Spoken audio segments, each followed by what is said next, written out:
Assalamualaikum warahmatullahi wabarakatuh. Selamat pagi, selamat siang, dan selamat malam teman-teman semua ya. Kembali lagi kita di mata kuliah Principles of Financial Accounting ya. Pada kesempatan kali ini kita akan membahas lebih lanjut terkait dengan akuntansi pajak penghasilan, khususnya pada aset dan liabilitas pajak tangguhan, serta nanti teman-teman akan belajar juga terkait dengan pajak ini. Oke, kita lanjutkan. Pada sesi kali ini kita akan membahas empat subbab ini. Yang pertama kita akan memulai apa itu aset pajak tangguhan, lalu yang kedua apa itu liabilitas pajak tangguhan, yang ketiga pajak kini, lalu yang terakhir adalah latihan soal ya yang akan kita kerjakan bersama nanti di kelas. Oke, kita langsung masuk ya. Aset pajak tangguhan. Ya, seperti yang kita ketahui ya teman-teman semua, bahwa ada istilah aset, liabilitas, dan ekuitas dalam akuntansi seperti itu. Nah, lalu muncul pertanyaan, apakah dari segi pajak juga ada, Bu? Iya, salah satunya adalah aset pajak tangguhan. Nah, aset pajak tangguhan di sini adalah jumlah pajak penghasilan yang dapat dipulihkan pada periode masa depan.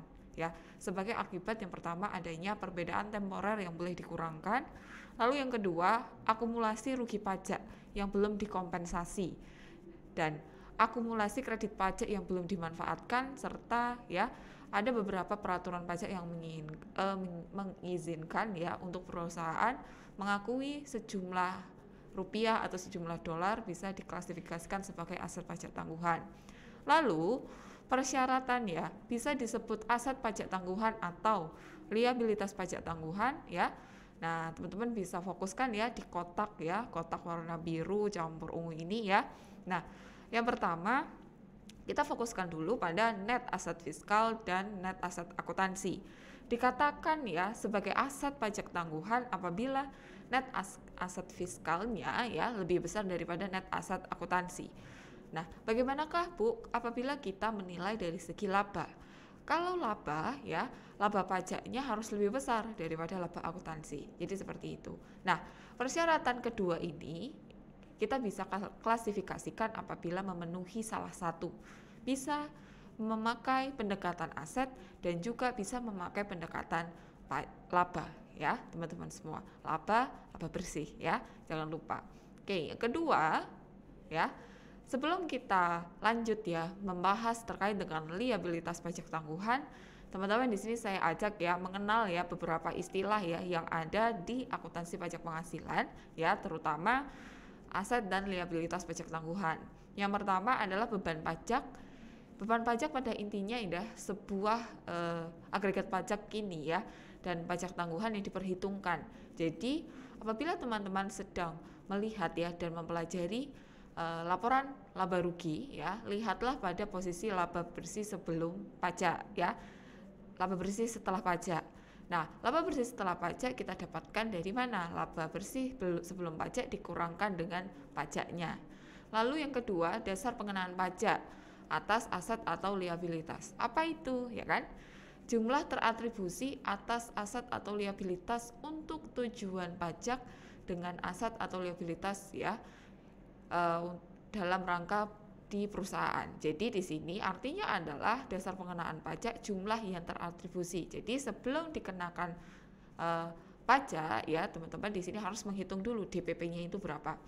Selanjutnya adalah laba akuntansi, laba atau rugi selama satu periode sebelum dikurangi dengan beban pajak, laba kena pajak ya atau kita bisa sebut sebagai laba ya setelah pajak ya, jadi sudah dikurangkan dengan beban pajaknya. Lalu selanjutnya adalah pajak penghasilan, pajak yang dihitung berdasarkan peraturan perpajakan. Kalau kita tahu ya undang-undang yang mengatur terkait dengan pajak penghasilan, undang-undang nomor berapa Bu? Ya kan? Undang-undang nomor 36 ya, terkait dengan pajak penghasilan. Lebih spesifik di pasal berapa? Pasal 21, 22 ya, hingga 25. Oke, kita lanjutkan. Nah, pajak kini ya teman-teman. Apa itu yang disebut sebagai pajak kini ya? Nah, pajak kini ya kita bisa definisikan ya semua pajak terutang atas penghasilan yang diakui perusahaan pada periode tersebut. Jadi yang sudah ya terjadi ya pada periode contoh saat ini, ya bisa ya kita sebut sebagai pajak kini. Nah, pajaknya itu terdiri dari apa saja, ya kan? Yang pertama adalah pajak yang dibayarkan sesuai SPT, ya, entah itu SPT masa, entah itu SPT tahunan, ya. Ingat bahwa pajak ya dikenakan apabila seseorang atau perusahaan ya memperoleh penghasilan. Kalau perusahaan memperoleh laba, kalau perorangan kita memperoleh penghasilan. Lalu yang kedua adalah pajak atas penghasilan yang dikenakan pajak final. Lalu yang ketiga, pajak anak perusahaan dan pajak atas dividen dari investasi yang dicatat dengan metode ekuitas. Lalu yang terakhir adalah pajak yang telah dibayarkan namun belum memenuhi ya menurut ketentuan perpajakan. Nah, terkait dengan kredit pajak yaitu apa? Nah, teman-teman bisa cermati ya di undang-undang mengatur tentang pajak penghasilan. Oke. Tadi ya, kita balik lagi. Kita sudah mengenal yang istilah aset pajak tangguhan. Lalu pertanyaannya, Bu, kalau aset pajak tangguhan ya aset ya, kita bisa menggunakan aset, bisa juga menggunakan laba. Ya, yang dimana laba pajak lebih besar ya daripada laba akuntansi. Kalau kurang dari bagaimana, Bu? Nah, kalau kurang dari kita bisa sebut sebagai liabilitas pajak tangguhan. Nah, di sini teman-teman kita membahas juga terkait dengan pajak kini ya. Nah, nanti teman-teman apabila ya jumlah pajak kininya yang belum dibayar nanti harus diakui sebagai liabilitas. Nah, di satu sisi apabila jumlah pajak yang telah dibayar melebihi jumlah pajak yang terhutang ya, maka selisihnya diakui sebagai aset.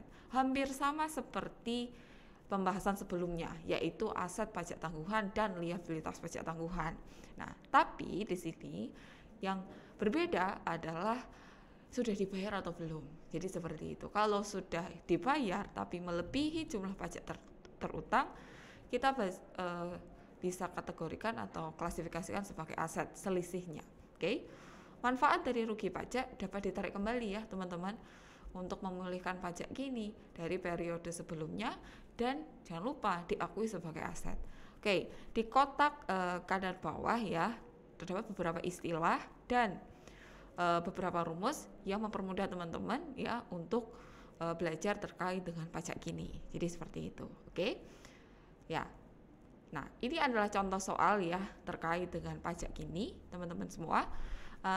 Nanti kita akan bahas lebih lanjut di kelas ya, di mana kasus ya di sini perusahaan memperoleh PKP. PKP adalah penghasilan kena pajak sebesar 4M. Termasuk dalam penghasilan tersebut penghasilan dari luar negeri. Nah, berarti apa? Perusahaan ini mempunyai cabang yang ada di luar negeri. Apakah ada, Bu? Ya, perusahaan yang seperti itu ada banyak sekali. Oke. Nah, sebesar berapa? 500 juta. Yang telah dikenakan pajak sebesar 40%. Jumlah pajak yang telah dipotong oleh pihak lain adalah sebagai berikut ya. Ada PPh 21, PPh 23, 24, 25 dan 22. Yang harus digarisbawahi adalah pajak kini anak perusahaan sebesar 300 juta. Lalu ada informasi tambahan nih teman-teman. Perusahaan mencatat pembayaran pajak dibayar di muka baik final maupun tidak final sebagai pajak dibayar di muka ya. Jadi kalimat ini ya sebagai pedoman kita ya dalam mengerjakan kasus terkait dengan pajak kini. Nah, di sini ada ya jurnal dan juga perhitungan. Kita mulai dari kotak biru muda dulu, di mana kita menghitung dulu PPh pasal 29 sebesar 155 juta. Didapatkan dari mana?